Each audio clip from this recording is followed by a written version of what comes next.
Na segunda-feira, 2 de maio, o mundo jurídico foi surpreendido, especialmente nos Estados Unidos, com a publicação por um site conceituado, político, do esboço de voto de um juiz da Suprema Corte, Samuel Alito, um juiz conservador, indicado por George W. Bush para compor o Tribunal Supremo. E esse esboço continha o entendimento da maioria conservadora a respeito do famoso caso Roe versus Wade, julgado em 1973 e que completa 50 anos o ano que vem, e que permitiu que o aborto fosse praticado nos Estados Unidos, em todo o território dos Estados Unidos, dentro de algumas balizas bastante favoráveis à mulher que assim optasse pelo aborto.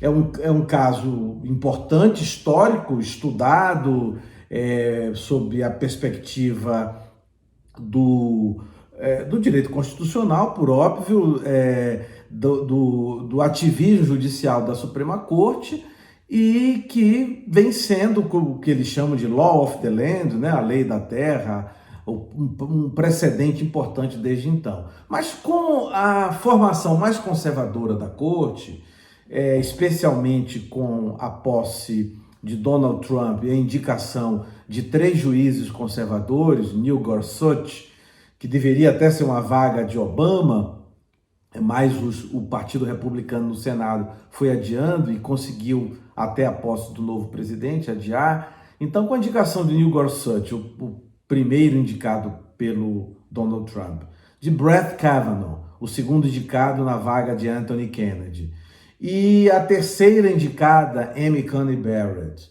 católica, bastante conservadora, no lugar de Ruth Bader Ginsburg, a maioria conservadora ficou bastante robusta.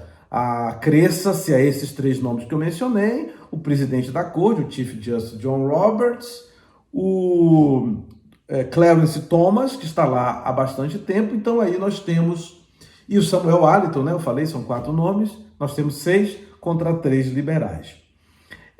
Com relação especificamente ao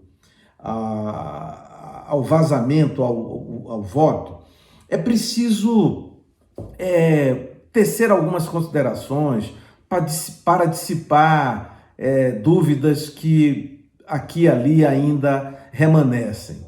Primeiro, o processo decisório na Suprema Corte dos Estados Unidos é bem diferente do processo decisório no Brasil. O voto lá é construído conjuntamente na medida do possível. Quando um processo chega à Suprema Corte, quando é admitido o certiorari, o presidente da corte pode, ele próprio, emitir o voto ou escolher um outro que ele entenda que tem melhores condições de elaborar o texto dentro da maioria. Então foi isso que aconteceu com Samuel Alito. Muito provavelmente o presidente da corte, John Roberts, não estava convencido da tese e, embora com a maioria, passou para Samuel Alito, que elaborou. Então, esse vazamento pode ter ocorrido com a assessoria de qualquer um dos 9 juízes, né, qualquer um, e é muito raro de acontecer, muito raro. Há registros, mas registros, digamos assim, não tão sintomáticos, registros mais tênues. Por exemplo, um jornalista publicar uma tendência de voto ou um editorial de jornal. Isso tem acontecido, aconteceu algumas vezes, mas o voto completo, esse tem 98 páginas, 61 de votos e 37 de anexo. Isso é bastante raro. Outro ponto muito importante que merece ser esclarecido é que, ainda que a Suprema Corte tome essa decisão de revogar o precedente Roe versus Wade, isso não significa que o aborto vai passar a ser proibido em todos os Estados Unidos. Não. Como se sabe, o federalismo, o Estado Federal, a Federação dos Estados Unidos, é é o berço do Estado Federal. Um ou outro pode falar aí da Suíça, mas evidentemente que não se desenvolveu como se desenvolveu nos Estados Unidos a partir da Constituição de 1787, esse Estado Federal propicia a que cada Estado decida as questões relativas a direito civil, a direito penal e a processo penal. Diferentemente aqui do Brasil, que esses três temas, essas três áreas do direito, são concentradas na União, são da competência da União, né? Então, lá, ainda que a Suprema Corte revogue o Roe versus Wade, a última palavra continua sendo dos estados. O que Roe versus Wade fez, a decisão foi, com base no direito à privacidade da mulher,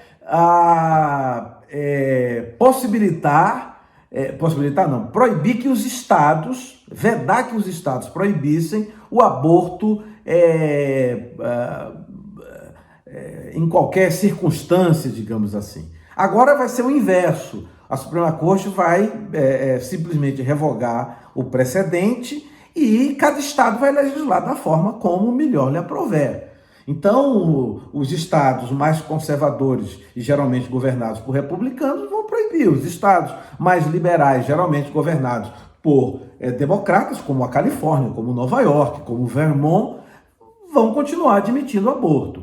Há uma desvantagem para a mulher? Claro, uma mulher de poucos recursos que resida no Texas, ela vai ter que se deslocar para um outro estado para poder fazer o aborto, que era o que acontecia antes de 1973. E isso é uma desvantagem enorme. Às vezes a pessoa não tem condição econômica, não é simples, tem que ter o repouso, né? Tem que ter o local para ficar, etc, etc. Tá? Então esse é um ponto importante, não significa que está proibido em todos os Estados Unidos. Tá? Uma outra questão que merece relevo é que está revogando um precedente, né? Os Estados Unidos levam, o sistema jurídico norte-americano leva muito a sério a questão do precedente,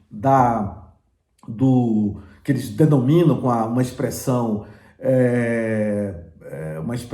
em latim, stare decisis. Mas o precedente, embora seja levado muito a sério, embora seja um marco do direito norte-americano, não significa que ele não possa ser revogado, né? A Amy Coney Barrett, na sua sabatina no Senado, respondendo a uma pergunta, salvo engano, da senadora Dianne Feinstein, do democrata da Califórnia, ela disse que